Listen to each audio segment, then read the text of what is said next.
Good morning students, welcome back to Dhananjay IAS academy. आशा करती हूँ कि आप लोग स्वस्थ होंगे और अपनी पढ़ाई बहुत अच्छे से कर रहे होंगे। स्टार्ट करते हैं कल से लेकर अभी तक की जितनी भी करंट डेवलपमेंट्स आ रखी हैं जो आपके एग्जाम पॉइंट ऑफ व्यू से इंपॉर्टेंट होगा, उसके एनालिसिस, डिस्कशन और रिवीजन के साथ। और पहला क्वेश्चन मैंने पहले भी कहा है, जो भी आपके रिलेवेंट न्यूज़पेपर है उसमें जो सबसे ज्यादा इंपॉर्टेंट टॉपिक रहेगी उस पर रहता है। पीएमएलए वैसे ही बहुत इंपॉर्टेंट है। मैंने पहले भी कहा है कि जितनी भी बॉडीज होती हैं हमारे, कॉन्स्टिट्यूशनल हो, स्टैट्यूटरी हो, नॉन स्टैट्यूटरी हो, वैसे ही बहुत इंपॉर्टेंट होता है। लेकिन इस बार ईडी, पीएमएलए, सीबीआई बहुत ही ज्यादा न्यूज में आए हैं। बहुत ही मतलब एक तरह से कह सकते हैं ये जो साल रहा है ना, इनका साल रहा है। न्यूज में मैक्सिमम टाइम इन्हीं लोगों को कवरेज मिला है। तो हमारे एग्जाम पॉइंट ऑफ व्यू से भी इंपॉर्टेंट हो जाता है क्या, prevention of money laundering act.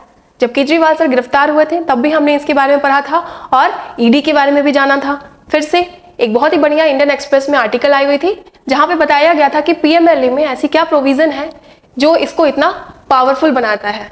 इस एक्ट के अंतर्गत बहुत सारे पॉलिटिकल पार्टीज के जो लीडर्स हैं उनको गिरफ्तार किया गया है। बिल्कुल किया गया है। तो हमारे लिए क्या है, जानना इंपॉर्टेंट है कि ये है क्या, क्यों है, कौन से सेक्शन में क्या बात कही जा रही है और जो भी एग्जाम पॉइंट ऑफ व्यू से रिलेवेंट होगा। फिलहाल 2 स्टेटमेंट दे रखे हैं, आपको बताना है इसमें से कौन सा कथन सही है regarding prevention of money laundering act. पहला स्टेटमेंट क्या कह रहा है कि it is an act to prevent money laundering and to provide for the confiscation of property derived from और इन्वॉल्व इन मनी लॉन्ड्रिंग। मतलब इस एक्ट के अंतर्गत क्या ये बात कही गई है कि अगर कोई भी पैसा मनी लॉन्ड्रिंग से आ रहा है या फिर कोई प्रॉपर्टी मनी लॉन्ड्रिंग के थ्रू क्रिएट की जा रही है तो इस एक्ट के अंडर में ये प्रोविजन है कि वैसे प्रॉपर्टी को या फिर वैसे पैसे को जो मनी लॉन्ड्रिंग में इन्वॉल्व है उसको कॉन्फिस्केट किया जा सके। क्या ऐसा प्रावधान है, क्या ऐसा अधिनियम है इस एक्ट के अंतर्गत?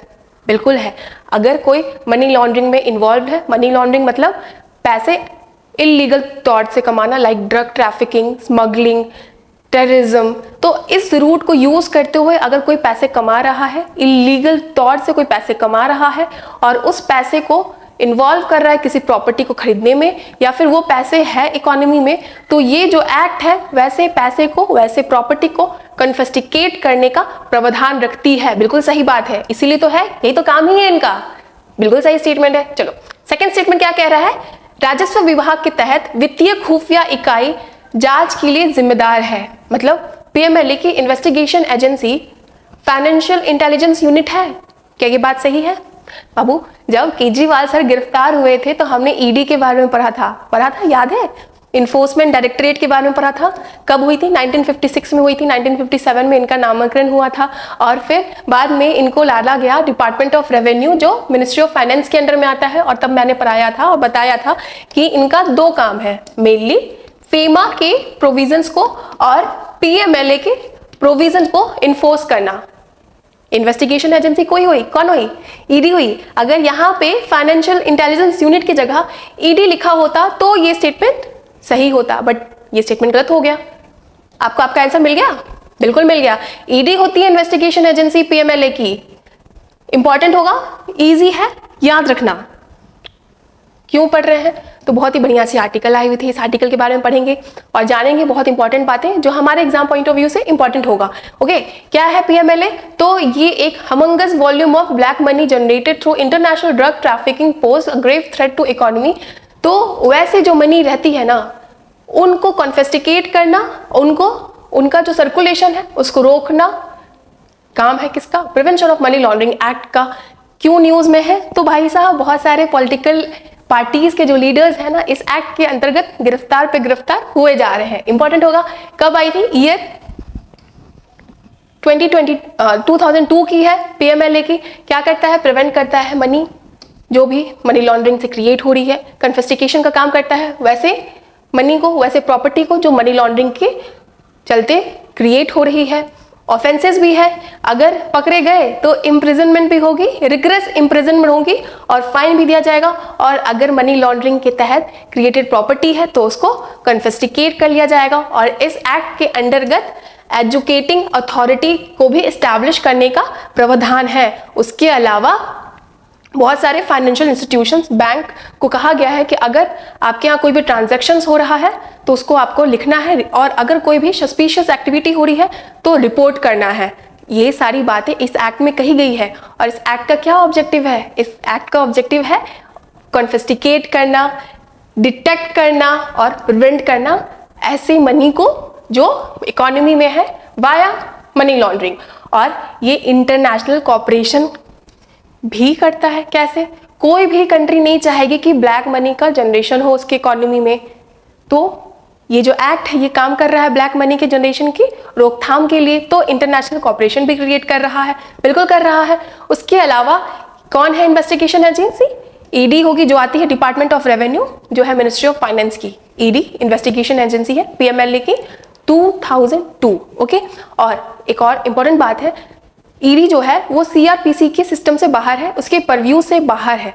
आपने सुना होगा कि पुलिस के सामने अगर कोई एक्यूज कोई स्टेटमेंट देता है तो वो कोर्ट ऑफ लॉ में एडमिसिबल नहीं होता है, लेकिन यहाँ पे क्योंकि ये सीआरपीसी के सिस्टम से बाहर है ईडी, तो अगर कोई भी एक्यूज इनके सामने कोई स्टेटमेंट देते हैं तो वो कोर्ट ऑफ लॉ में एडमिसिबल हो जाता है।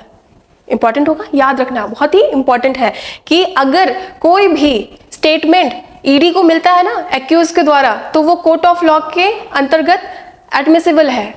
ठीक है, चलो दूसरी बात इंपॉर्टेंट है, जब मैंने यूएपीए के बारे में पढ़ाया था, यूएपा के बारे में पढ़ाया था, तो मैंने बताया था कि इसमें जेल बेल ना जल्दी मिलती ही नहीं है। अगर कोई एक्यूज है तो इसमें बेल जल्दी नहीं मिलेगी। सेम यहाँ पे भी है, सेक्शन 45 ऑफ पीएमएलए के अंतर्गत ये बात कही गई है कि अगर कोई एक्यूज है जो पीएमएलए के अंतर्गत गिरफ्तार हुआ है, उनको जल्दी बेल मिलेगी ही नहीं मिलेगी, जब तक जो जज साहब है वो ये ना कह दे कि नहीं ये निर्दोष है, इनको बाइज्जत बरी ना कर दिया जाए।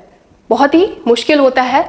पीएमएलए के अंतर्गत कोई भी एक्यूज है वो जेल जाता है तो उनको रिहाई मिलना, बहुत ही स्ट्रिक्ट इनका बेल पॉलिसी है। इंपॉर्टेंट होगा अंडर सेक्शन 45। उसके अलावा कुछ एग्जम्पशंस भी हैं। अगर कोई 16 ईयर ऑफ एज से कम है, कोई महिला है या फिर कोई बीमार है, तो अगर कोई ऐसे वर्ग में आते हैं तो उनको बेल मिल जाती है। ठीक है, ये आर्टिकल में बात कही गई थी। और एक केस बताया था प्रीति चंद्रा का लास्ट ईयर। प्रीति चंद्रा इंडस्ट्रियलिस्ट थी, संजय चंद्रा की बीवी थी, पीएमएलए के अंतर्गत ये गिरफ्तार हुई थी, तो इनको रिहा मिल गया था इसी बेसिस पे कि क्योंकि ये वुमेन है। हालांकि जो ईडी वाले हैं उन्होंने कहा था कि देखिए सर, ये महिला जरूर है लेकिन ये हाउस मेकर नहीं है, ये एक बिजनेस वूमेन है, ये बहुत स्मार्ट है, तो इस बेसिस पे कि ये महिला है आप इनको रिहा नहीं कर सकते। तो सुप्रीम कोर्ट ने कहा था कि नहीं, एग्जम्पशन लिखा हुआ है पीएमएलए के अंतर्गत कि अगर वो महिला होगी तो उनको बेल मिलेगा तो मिलेगा। उसी बेसिस पे प्रीति चंद्रा मैम को, मैम नहीं बोलेंगे जो भी है, प्रीति चंद्रा को बाइज्जत नहीं पर हाँ उनको बेल मिल गया था। लेकिन इस बार केजरीवाल सर का जो केस चल रहा है उसमें कविता का भी एक नाम आ रहा है, ये भी एक एक्यूज्ड है, लेकिन इन्होंने भी बेल के लिए अप्लाई किया था। क्यों? क्योंकि ये महिला है और इनको लगा कि हमें भी बेल मिल जाएगा क्योंकि हम महिला हैं, लेकिन इनको बेल नहीं मिला क्योंकि सुप्रीम कोर्ट ने कहा कि ये बहुत शातिर महिला है, ये बाहर निकलेंगी तो जो भी एविडेंसेस है उस पर टैंपर कर सकती है, टैंपरिंग कर सकती है, इसीलिए इनको जेल में रखा जाए।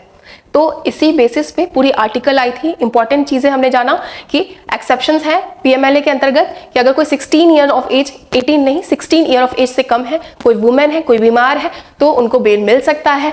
सेक्शन 45 बहुत ही स्ट्रिक्ट बेल पॉलिसी है पीएमएलए के अंतर्गत। 2002 का अधिनियम है। इन्वेस्टिगेशन एजेंसी कौन है? इन्फोर्समेंट डायरेक्टरेट है। इंपॉर्टेंट होगा, बिल्कुल नहीं भूलना है, और मैं हूं ना, भूलने भी नहीं दूंगी। चलो, टोटल सोलर एक्लिप्स बहुत ही न्यूज में है। मैक्सिको वालों ने देखा होगा, कनाडा वालों ने देखा होगा, यूएसए वालों ने देखा होगा, पर हमने नहीं देखा। क्या? टोटल सोलर एक्लिप्स, पूर्ण सूर्य ग्रहण। क्या होता है सोलर एक्लिप्स?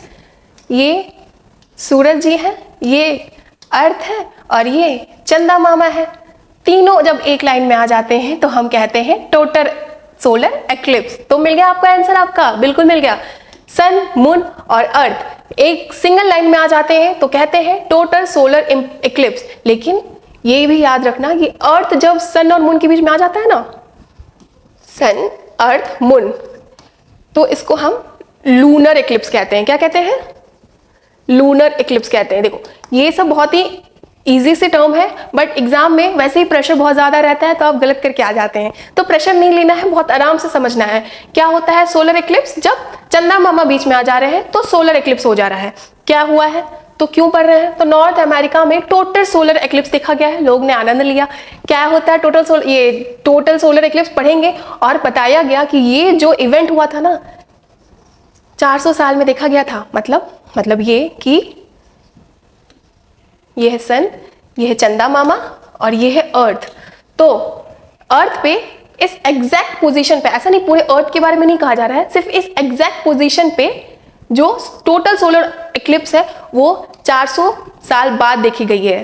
तो अगर कोई कहे ना कि ये बहुत ही रेयर इवेंट था, 400 साल बाद पृथ्वी पे टोटल सोलर इक्लिप्स देखा गया था, तो एज एन एस्पिरेंट आपको उनको सही करना है और कहना है कि नहीं देखिए सर, पूरे अर्थ पे नहीं, सिर्फ एक पॉइंट पे जो है नॉर्थ अमेरिका का, वहां पे देखा गया था। ठीक है, 400 साल बाद। समझेंगे, अच्छे से जानेंगे, बिल्कुल जानेंगे। तो क्या होता है सोलर इक्लिप्स, हमने समझ लिया। जो चंदा मामा है वो बीच में आ जाते हैं सोलर इक्लिप्स में। और टोटल सोलर इक्लिप्स में क्या होता है ना कि पूरी तरह से वो सूरज को, जो चांद है वो ढक देता है, कंप्लीट कर देते हैं एकदम। ऐसा नहीं कि थोड़ा भी जगह छूट रहा है, नहीं, पूरा कंप्लीट कवरेज प्रोवाइड करेंगे टोटल सोलर इक्लिप्स में। ओके, तो ये हो गया टोटल सोलर इक्लिप्स। इंपॉर्टेंट होगा। टाइप्स ऑफ इक्लिप्स भी होता है। क्या क्या होता है टाइप्स? तो सबसे पहले हमने जाना टोटल, फिर होता है एन्यूलर। एन्यूलर क्या होता है? जैसे मैंने बोला कि चंदा मामा बीच में आ जाते हैं, तो जब चंदा मामा जो है ना वो अर्थ से दूर रहते हैं तो क्या होता है? एन्यूलर सोलर इक्लिप्स होता है, जिसके चलते सन जो है पूरी तरह से ब्लॉक हो जाता है। और ये ना रिंग ऑफ फायर, जो ऑरेंज कलर का देख रहे हो, इसको कहते हैं रिंग ऑफ फायर। तो पूरा कवरेज दे देता है और थोड़ा थोड़ा ये दिखने लगता है, जिसको रिंग ऑफ फायर देखते हैं। तो ऐसे सोलर इक्लिप्स को कहते हैं एन्युलर सोलर इक्लिप्स। फिर पार्शियल, नाम से समझ में आ रहा है कि कुछ पार्ट को ही कवर मिल रहा है। जो मून है वो कुछ पार्ट ही, सन के कुछ पार्ट ही को कवरेज दे रहा है, तो उसको कहते हैं पार्शियल सोलर इक्लिप्स। उसके अलावा फिर एक आता है हाइब्रिड। हाइब्रिड में क्या होता है? कहीं पे एन्युलर सोलर इक्लिप्स दिख रहा है तो कहीं पे पार्शियल सोलर इक्लिप्स दिख रहा है, नहीं सॉरी, कहीं पे टोटल सोलर इक्लिप्स दिख रहा है तो कहीं पे एन्युलर सोलर इक्लिप्स दिख रहा है, तो उसको हम कहते हैं हाइब्रिड। ठीक है, किसी किसी जगह पे टोटल दिख रहा है, किसी किसी जगह पे एन्युलर दिख रहा है, तो उसको कहते हैं हाइब्रिड सोलर इक्लिप्स। इंपॉर्टेंट होगा। चलो, तो ये जो सोलर इक्लिप्स होता है इंपॉर्टेंट होगा, न्यू मून पे ही दिखता है। और मून को अर्थ से रोटेट करने के लिए कितना टाइम लगता है? 29.5 डेज लगता है। ओके, तो ये जो सोलर इक्लिप्स है ना, ये जो है 2 से 5 बार होती है पृथ्वी पे, लेकिन जो टोटल सोलर इक्लिप्स है वो तभी होगी जब एक ही लाइन में तीनों आ रहा है। इंपॉर्टेंट होगा। उसके अलावा एक 5 डिग्री का पॉइंट है, याद रखना। क्या होता है? जैसे मान लो कि ये अर्थ है, अर्थ के किनारे चक्कर लगाता है मून, ठीक है, और ये सन है, और सन क्या चक्कर कौन लगाता है? अर्थ। तो ये इनका कंपार्टमेंट है, ये इनका कंपार्टमेंट है। मैंने क्या कहा? टोटल सोलर इक्लिप्स में ये तीनों एक ही लाइन में आना चाहिए। बहुत ही रेयर इवेंट हो गया, बिल्कुल रेयर इवेंट हो गया। और अगर मान लो अर्थ के किसी एक ऐसे पॉइंट पे तीनों का एक साथ आना, ये और बहुत रेयर हो गया। और ये जो दोनों कंपार्टमेंट है ना, ये क्योंकि टिल्ट है 5 डिग्री का, तो इस इवेंट को और रेयर बना देती है। तो यही है 5 डिग्री। ठीक है, इंपॉर्टेंट होगा। जान लिया, बिल्कुल समझ लिया। चलो नेक्स्ट क्वेश्चन। मुझे पता है कि आपको पता है इसका आंसर। तो क्या कहते हैं जब Reserve Bank of India lends money to commercial bank? जब कमर्शियल बैंक के पास पैसे नहीं रहते हैं तो कहाँ जाते हैं? रिजर्व बैंक ऑफ इंडिया के पास जाते हैं। तो जिस रेट पे रिजर्व बैंक ऑफ इंडिया उनको पैसे देती है, उस रेट को क्या कहते हैं?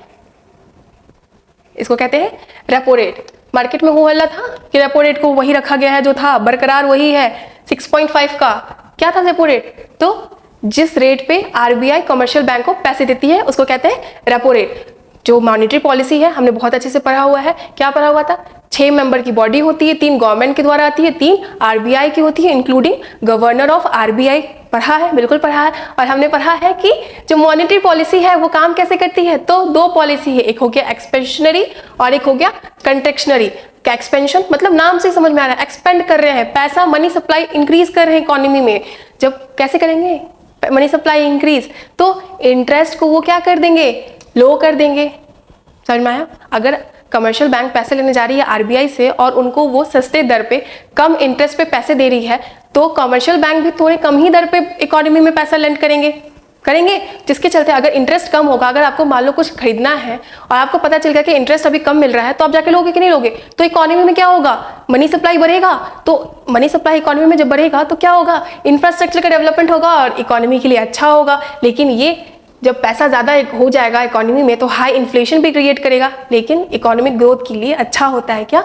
Expansionary policy. क्या करता है आरबीआई? इसमें इंटरेस्ट को लो कर देता है, जिसके चलते मनी सप्लाई इकोनॉमी में बढ़ जाती है। अब मान लो इन्फ्लेशन हाई हो गया, तो अब क्या करेगी आरबीआई? आरबीआई इंटरेस्ट रेट को इंक्रीज कर देगी, ठीक है, हायर इंटरेस्ट रेट, जिसके चलते क्या होगा? मनी सप्लाई कम हो जाएगा, लोअर मनी सप्लाई। कब करती है? जब इन्फ्लेशन कम करना हो। क्या? कंटेक्शनरी कॉन्ट्रैक्ट कर रही है, खींच रही है पैसे को। तो इन दोनों तरीके से मॉनेटरी पॉलिसी काम करती है। क्यों न्यूज में था? तो बरकरार रखा है 6.5% का रेपो रेट। चलो नेक्स्ट क्वेश्चन, काफी फैक्चुअल है। नाइसिस प्रोग्राम किससे एसोसिएटेड है? न्यूज में देखा गया है, national information system for climate and environment studies. ये जो है ये क्या काम करेगा? ये कॉम्बैट करेगा क्लाइमेट चेंज को। किससे एसोसिएटेड है? ये है इसरो से, ठीक है। चलो तो क्यों पढ़ रहे हैं? तो national information system for climate and environment studies NICES programme जो ऑपरेट किया जाता है इसरो और डिपार्टमेंट ऑफ स्पेस के द्वारा। तो इन लोगों ने बुलाया है लोगों को कि आइए और काम कीजिए क्लाइमेट चेंज को कॉम्बैट करने के लिए, ठीक है। जो नाइसिस प्रोग्राम है ये मॉनिटर करता है क्लाइमेट वेरिएबिलिटी को अर्थ ऑब्जर्वेशन सैटेलाइट के द्वारा। इंपॉर्टेंट होगा। नाइसिस प्रोग्राम किसका है? इसरो का है। चलो डीआरडीओ को लेके क्या पढ़ा था? एक तो पढ़ा था दुर्गा 2 लेजर वीपन है इनका, और उसके अलावा पढ़ा था हमने विश्रोदास। क्या है ये VSHORADS? Very short range air defence system, air missile system. क्या करता है ये? मैन पैड है, man portable air defence system है। पढ़ा था हमने, अच्छे से पढ़ा था, बहुत अच्छे से जाना था। और क्या पढ़ा था? दुर्गा 2 लेजर वेपन है। फिर आईआईटीएम पुणे इन्होंने क्या बनाया? डिसीजन सपोर्ट सिस्टम जो एयर पोल्यूशन पे काम करेगा दिल्ली के, कि सोर्स क्या है, कंपोजिशन क्या है। किसने बनाया? IITM Indian institute of tropical metrology Pune ने बनाया डिसीजन सपोर्ट सिस्टम जो काम करेगा एयर पोल्यूशन की देख रखाव के। कहाँ के? दिल्ली के। फिर आईआईसी बेंगलुरु जल शक्ति की मिनिस्ट्री जो है उनके साथ मिलकर इन्होंने बनाया है centre for excellence of dam. Important है, बिल्कुल इंपॉर्टेंट है। उसके अलावा आईआईसी बेंगलोर के बारे में पता था, ग्रेविटी होल का इन्होंने बहुत बढ़िया एक्सप्लेनेशन दिया है कि क्यों है ग्रेविटी होल, कहाँ? इंडियन ओशन में। तो हमने जाना था कि टेक्टोनिक प्लेट्स की मूवमेंट के चलते वहां पे एक ग्रेविटी होल क्रिएटेड है। ग्रेविटी होल मतलब वहां पे नॉर्मल जो ऑन एन एवरेज ग्रेविटी होनी चाहिए उससे कम ग्रेविटी है। कहाँ? इंडियन ओशन में। और इसका एक्सप्लेनेशन अभी हाल में किसने दिया? आईआईसी बेंगलुरु ने दिया। चलो नेक्स्ट क्वेश्चन क्या कह रहा है कि कौन सी सिटी ने स्टैब्लिश किया है आर्म फोर्सेस की पहली, कंट्री की पहली tri service common defence system? इन जगह पे जो हमारी आर्मी की तीनों सर्विसेज है, एयर, नेवी और आर्मी, सारी की एक ही जगह स्टेशन है, सारा का सामान एक ही जगह मिल जाएगा, इजी होगा इनके लिए। तो इस तरह का जो इंफ्रास्ट्रक्चर है किस स्टेट में, कहां पे बन रहा है बताइए? इंडिया की पहली tri service common defence system त्रिसेवा सामान्य रक्षा स्टेशन कहां बन रही है? फैक्चुअल है और इंपॉर्टेंट है, महाराष्ट्र मुंबई में।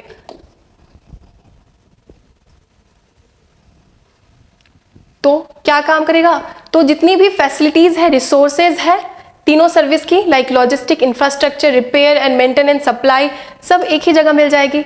और इस तरह का सिस्टम पहला बन रहा है मुंबई में, और ऐसा एक्सपेक्टेशन है, अनुमान है कि फिर दूसरा सुल्लूर में बनेगा और फिर गुवाहाटी में भी बनेगा। पर फिलहाल पहला इंपॉर्टेंट होता है हर चीज का, तो कहाँ बन रहा है? मुंबई में। फिर नागपुर को लेकर हमने पढ़ा था कि इन्होंने बनाया है zero carbon building action plan. याद है? बिल्कुल याद होगा। कहाँ? नागपुर। पहली बार किसी सिटी ने इस तरह का प्रोग्राम बनाया है जो काम करेगा कि 2050 तक ऐसी बिल्डिंग बनाए जो कार्बन का इमिशन कम करता है, नहीं करता है। कौन? नागपुर। फिर कोझिकोड 14 स्टोरी बिल्डिंग बना रहा है, म्यूजियम ऑफ कोऑपरेटिव्स की, जहां पे जितने भी इंडिया में कोऑपरेटिव्स है उनका इतिहास, उन कैसे बना, उनका डेवलपमेंट सब कुछ मेंशन रहेगा। कहाँ? कोझिकोड। विशाखापट्टनम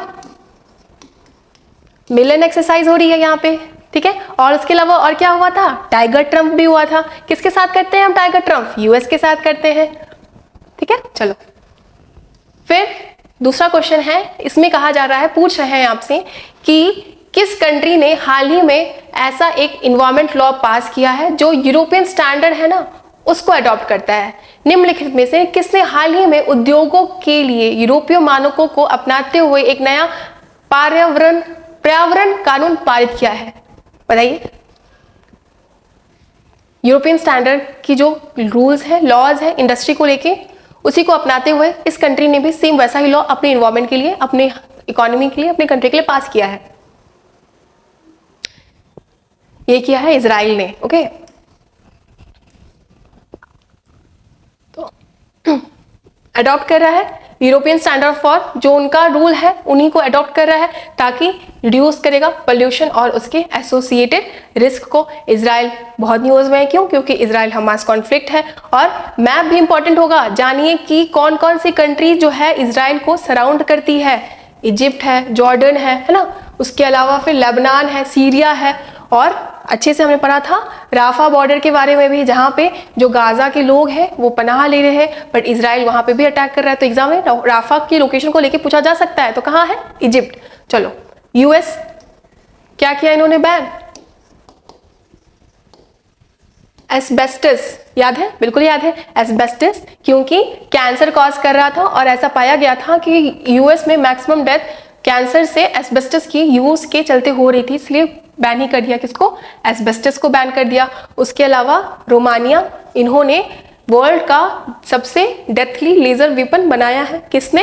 रोमानिया ने बनाया है। और जर्मनी ने हमने पढ़ा था कि इन्होंने एक ऐसी टेक्नोलॉजी अपनाई है ऑफशोर कार्बन कैप्चर सिस्टम की, जिसमें ये क्या करते हैं, तो इंडस्ट्री से कार्बन का एमिशन होता है उसको कैप्चर करते हैं, समुद्र की गहराई में रह जाते हैं और स्टोर करते हैं। किसने किया? जर्मनी ने किया। इंपॉर्टेंट होगा, बिल्कुल इंपॉर्टेंट होगा। चलो, हाल ही में देखा गया हवाना सिंड्रोम, बिल्कुल देखा गया है। किससे रिलेटेड है? किसके ट्रीटमेंट से ये एसोसिएटेड है? हाल ही में खबरों में हवाना सिंड्रोम का उपचार किससे संबंधित है? हवाना सिंड्रोम किससे रिलेटेड है? तो क्या होता है कि बहुत बार ऐसा देखा गया है कि जो यूएस के मिलिट्री पर्सनल्स हैं उनको बहुत ही हेडेक हुआ है, उनको कभी कान में ना एक लगातार बीप का आवाज़ आ रहा है, तो इस तरह की इनको शिकायत मिली है और इन्होंने एलिगेशन लगाया है कि ये रशियन वाले कर रहे हैं। बिल्कुल, तो ये जो सिम्टम्स इनको दिख रहे हैं ना, इसी को कहते हैं हवाना सिंड्रोम। और ये क्यों हो रहा है? ये एक तरह से मेंटल हेल्थ सिम्टम है, मानसिक स्वास्थ्य का लक्षण है। इनमें क्या होता है कि बहुत सारे कभी कभी साउंड आने लगते हैं, सीजर आने लगता है, चक्कर आने लगता है, हेडेक होने लगता है। किसमें? हवाना सिंड्रोम में। और 2016 के क्यूबा में पहली बार इस तरह की केस सामने आई थी। कहाँ? क्यूबा में। तो क्या कहते हैं? हवाना सिंड्रोम कहते हैं। हेडेक दिखता है, इम्पेयर्ड कंसंट्रेशन होता है, मेमोरी लॉस, नींद नहीं आता है, डिप्रेस रहते हैं, इम्पेयर्ड बैलेंस रहता है। और यूएस मिलिट्री पर्सनल ने इस चीज का किया है, क्या? हवाना सिंड्रोम का ये जो सिम्टम है उनमें देखे गए हैं। और एक्सपेक्ट के अंडर में कौन है? Russian military intelligence unit. India में भी ये विटनेस किया गया था 2021 में, जब यूएस के पर्सनल इंडिया में आए थे तब। क्या? हवाना सिंड्रोम कैसे होता है? तो by using microwave weapons, direct energy weapon important होगा। ये जो वेपन है ना, इसका यूज करके इस तरह का लक्षण क्रिएट किया जाता है जो आपके दिमाग से खेलता है। ये क्या है? हाईली फोकस्ड एनर्जी है in the form of sonic laser और माइक्रोवेव, ठीक है। और ये जो है इससे निकलती है इलेक्ट्रोमैग्नेटिक रेडिएशन, जो आपकी बॉडी को हीट कर देती है, आपकी बॉडी में जो वाटर रहता है उसको हीट कर देती है और जो इंसान है वो डिजीनेस का शिकार हो जाता है। किसमें? हवाना सिंड्रोम में। चलो, गन्नी वर्म डिजीज बहुत अच्छे से पढ़ा था। WHO ने कहा है कि लास्ट ईयर 2023 में ग्लोबली सिर्फ 6 केसेस देखे गए थे गन्नी वर्म डिजीज के। ड्रैनकुनकुलेसिस से होता है, क्या होता है? जब कोई भी इंसान गंदा पानी पीता है तो गंदा पानी में ड्रैनकुलेसिस नेमाटोड रहता है, वो बॉडी में जाता है और ब्लड स्ट्रीम के थ्रू पैर में भी चला जाता है, डिफरेंट बॉडी पार्ट्स में जाता है, पर मैक्सिमम टाइम में पैर में चले जाता है। और ये जो वर्म है ये बाहर निकलने की कोशिश करता है, जिसके चलते एक्सक्रूटिंग पेन होता है। WHO ने कहा है कि लास्ट ईयर सिर्फ 6 ही केसेस देखे गए हैं, तो कह सकते हैं कि ये ग्लोबली इरेडिकेट होने के कगार पे है। मैक्सिमम कहाँ देखा जाता है? अफ्रीका में देखा जाता है। फिर कंठमाल का रोग, दैट इज मम्प, पैरामिक्सोवायरस से होता है और केरला में इसके केसेस बहुत ज्यादा बढ़ गए हैं। क्या होता है मम्प्स? तो मम्प्स एक वायरल डिजीज है जो खास करके बच्चों में ज्यादा देखा जाता है। पैराटॉइड ग्लैंड जो होता है वो फूल जाता है और सीवियर केसेस में ब्रेन की भी स्वेलिंग दिखी गई है। और लिम्फोमा और ल्यूकेमिया, ये दोनों कैंसर का जो ट्रीटमेंट है वो कार्टी सेल थेरेपी के द्वारा किया जा सकता है। हमने बहुत अच्छे से पढ़ा था कार्टी सेल थेरेपी क्या होती है, और IIT मुंबई में हमारी ऑनरेबल प्रेसिडेंट ने इसको लॉन्च किया है। कहाँ? IIT मुंबई में। मेनली ल्यूकोमा और लिम्फोमा का जो कैंसर होता है इसके ट्रीटमेंट के लिए काम करता है क्या? CAR T cell therapy. चलो, नेक्स्ट क्वेश्चन क्या है? बताइए। नेक्स्ट क्वेश्चन में कहा जा रहा है कि अभी हाल ही में किस मिनिस्ट्री ने कहा है कि जो चाइल्ड बर्थ का रजिस्ट्रेशन होता है उसमें दोनों ही माँ और बाप, माता और पिता दोनों की ही रिलीजन को बताना मैंडेटरी होगा। पहले फैमिली रिलीजन पूछा जाता था, फॉर्म भरने पे फैमिली रिलीजन का ऑप्शन होता था, अब आएगा फादर का रिलीजन और मदर का रिलीजन। तो इस तरह का जो अनाउंसमेंट है किस मिनिस्ट्री ने कहा है, किसने इस तरह का नया रूल लाया है जिसमें जन्म के पंजीकरण के लिए माता पिता दोनों के ही धर्म को अलग अलग बताना मैंडेटरी होगा, आवश्यक होगा। ये क्या है, मिनिस्ट्री ऑफ होम अफेयर्स ने, गृह मंत्रालय ने, ठीक है। तो पहले फैमिली रिलीजन किया जाता था, अब फादर और मदर को स्पेसिफिकली सेपरेटली अपने रिलीजन बताना होगा। इनफैक्ट ये जब एडॉप्शन हो रहा है ना तब में भी ये रूल होगा, ठीक है। चलो, आरबीआई को लेके पढ़ा था हमने, डिजिटा के बारे में जाना था।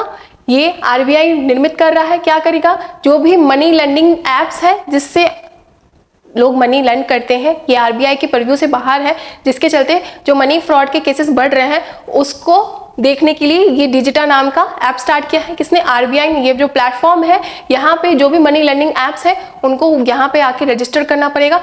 तो जब आप प्ले स्टोर पे जाओगे तो आपको पता चल जाएगा कि अच्छा ये आरबीआई की तरफ से रजिस्टर्ड है तो हम इससे पैसा ले सकते हैं, ये वेरीफाइड है।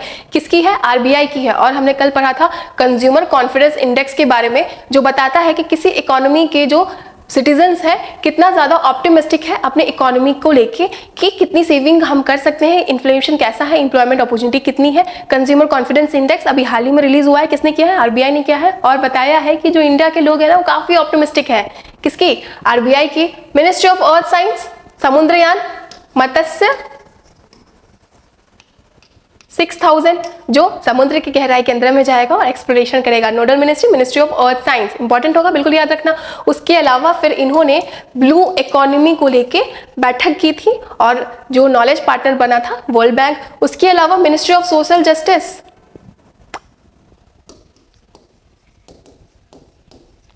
पीएम सूरज, इनकी नोडल मिनिस्ट्री है जिसमें मार्जिनाइज सेक्शन के जो लोग हैं, वर्ग हैं, उनको क्रेडिट सपोर्ट प्रोवाइड करती है। कौन है nodal ministry, ministry of social justice. और मिनिस्ट्री ऑफ सोशल जस्टिस ने अभी हाल ही में ट्रांसजेंडर को भी लेके एक पॉलिसी निकाली है जहां पे वो उनको इक्वालिटी मिलती है। किसने किया, मिनिस्ट्री ऑफ सोशल जस्टिस ने किया। इंपॉर्टेंट होगा, बिल्कुल इंपॉर्टेंट होगा। चलो, नेशनल पार्क कहाँ पे है ये बताइए। अभी हाल ही में न्यूज में देखा गया है और मैक्सिमम टाइम आजकल अगर कोई नेशनल पार्क न्यूज में आ रहा है तो मेन रीजन एक ही है, जी हाँ, वाइल्ड फायर फैली हुई है। कहाँ है मुकुर्ती नेशनल पार्क। अभी कुछ टाइम पहले हमने पढ़ा था कर्नाटक के बीआरटी टाइगर रिजर्व में भी टाइगर ये फॉरेस्ट फायर का प्रकोप। उसके अलावा हमने पढ़ा था इत्रुनगरम वाइल्ड लाइफ सेंचुरी, ये भी तेलंगाना में हमने पढ़ रखा है, यहाँ पे भी वाइल्ड फायर। तो मैंने पहले भी कहा है कि ये इस तरह के डायरेक्ट क्वेश्चन एग्जाम में पूछ लिए जाते हैं। एक क्वेश्चन पूछते हैं, ज्यादा नहीं पूछते हैं, बट क्यों छोड़ेंगे। आज के टाइम पे 0.25 मार्क्स भी इंपॉर्टेंट होता है ना बाबू, होता है, बिल्कुल होता है। तो बताइए, मुकुर्ती नेशनल पार्क अभी हाल ही में न्यूज में देखा गया है, कहाँ है ये, जी हाँ ये है तमिलनाडु में है। इंपॉर्टेंट होगा, याद रखना क्यों है न्यूज में, तो वाइल्ड फायर।